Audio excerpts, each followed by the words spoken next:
बड़े भाव से कई ने झुलाया होगा, नहीं तो कई पैसा चढ़ाने का चक्कर में रवाना भी हो गया होगा। वो तो भाई आज लाई नहीं 10 रुपया, अब नहीं लाई तो नहीं जाऊँ झुलाने। अब बताओ यदि पैसा नहीं चढ़ाओ तो कहीं भगवान मना करेगी कि नहीं झुला दूंगा? करे क्या? भाव होना चाहिए।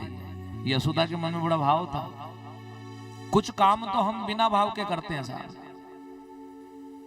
सिर्फ दिखावा, और गोविंद को दिखावा प्रिय नहीं है। अभी अभी मैंने कहा ना, भगवान तो भाव का भूखा है, और यशोदा के अंदर भाव था परमात्मा को बुलाने का।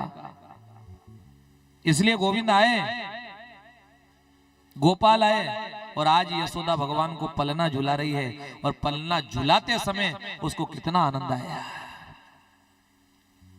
माता यशोदा पलना झुलावे, माता यशोदा पलना झुलावे।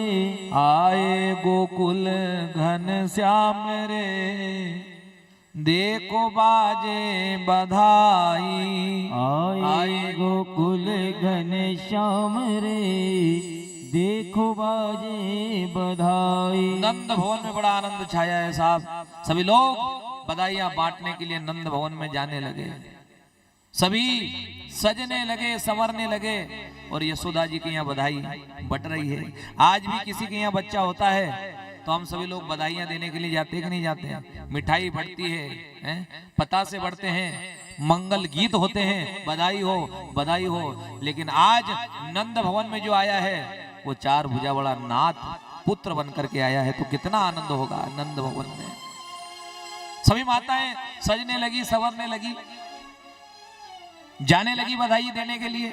अब नंदराय जी ने भी कहा अपने मित्रों को, भैया मुझे सजाओ, और ऐसा सजाना जैसा मैं विवाह में सजा था। और जबकि नंदराय जी की आयु काफी आयु है साहब, बूढ़े होने को जा रहे हैं, फिर भी कह रहे हैं मुझे सुंदर सजाओ। क्यों? क्योंकि मेरे घर भगवान की कृपा से, गोविंद की कृपा से पुत्र की प्राप्ति हुई है।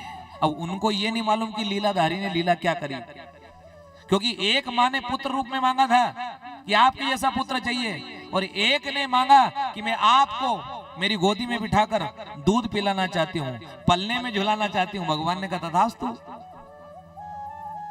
तेरी सारी मनोकामना हम पूरी करेंगे। भगवान वही भक्त को दिया वचन निभाने के लिए आज पलने में झूल रहे हैं, त्रिलोकी का नाथ झूल रहा है साहब। और एक बात और कह दूं, यदि भक्ति अच्छी हो ना, तो भक्ति के दम पर एक सती भगवान को भी 6-6 महीने के बालक बना करके पलने में झूला सकती है। उसका सतीत्व था। बात कर रहे हैं अनसुईया की, जानते हो अनसुईया को? कथा सुनी है आपने? खाली नारद जी ने एक ही बात कही माता लक्ष्मी के सामने, प्रसाद दिया, नारद से पूछा गया आनंद आया क्या? तो उन्होंने कहा कि जो आनंद अनसुईया के हाथों में था वो आनंद इसमें नहीं है। अब तीनों माताएं एक ही भाव कि धरती के ऊपर ऐसी सती नारी कौन है कि जो हमारा पकवान उसके आगे फीका। देखो भगवान कैसे मद को दूर करता है। तीनों रानियों का अहंकार हो गया ना, माता लक्ष्मी को, ब्रह्माणी को। आनंद अनसुईया के हाथ में, हमारे हाथ में नहीं है। तीनों देवताओं को परीक्षा लेने के लिए भेज दिया। माता अनसुईया ने कहा मांगो, क्या मांगना चाहते हो? तो क्या मांगा था?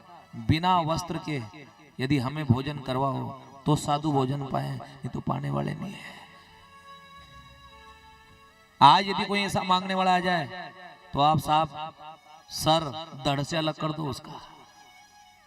लेकिन परीक्षा ली और उस परीक्षा की कसौटी पर खरे उतरे जब आज उनका नाम गाया जा रहा है। बिना वस्त्र के जान गई कि जो आए हैं वो त्रिलोकी का नाथ ही आया है दरवाजे पर। और हमारी रीति क्या है साहब? साई इतना दीजिए जामे कुटुंब समाए, मैं भी भूखा ना रहूं और साधु ना भूखा जाए।